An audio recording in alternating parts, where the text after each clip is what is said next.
तुम्हारा भगवान से उसी प्रकार संबंध है जिस प्रकार पत्ते का जड़ से।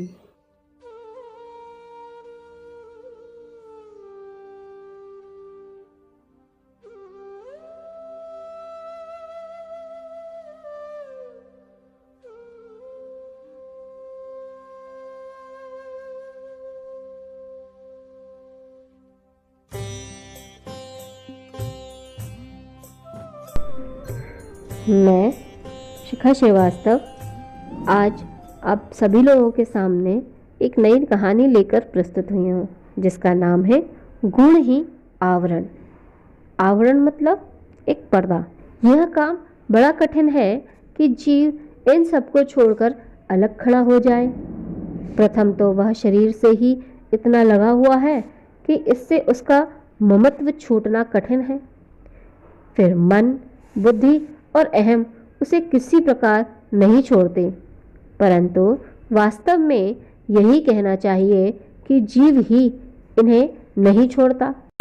वह इनमें इतना घुल मिल जाता है कि उनके बिना वह एक पग, एक क्षण भी नहीं रह सकता। यह जीव इतने आवरणों को ओढ़े हुए है कि उनकी गिनती नहीं।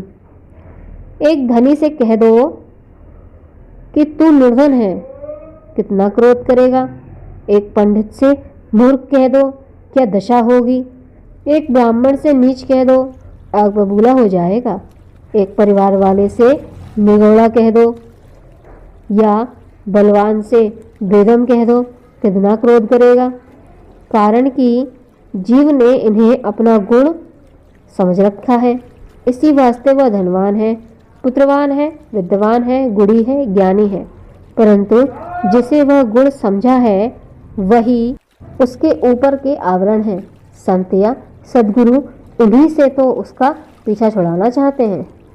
साधना में गुरु शिष्य को धीरे धीरे एक जन्म में या अनेक जन्मों में इस योग बना पाते हैं कि जब वह समझने लगता है कि वह यह सब में नहीं हूँ,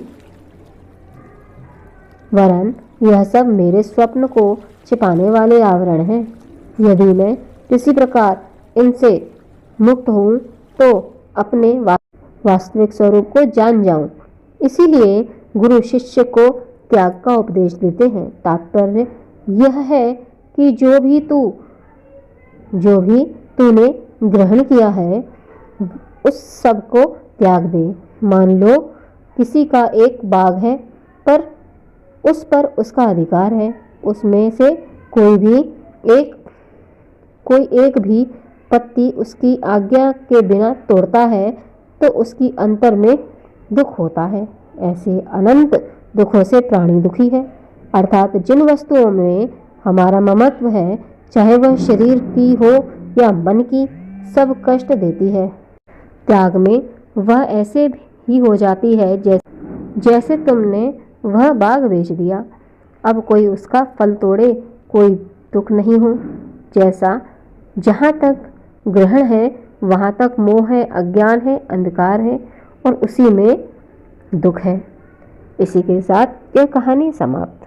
अगली कहानी के साथ कुछ ही दिनों में आपके सामने प्रस्तुत होंगे।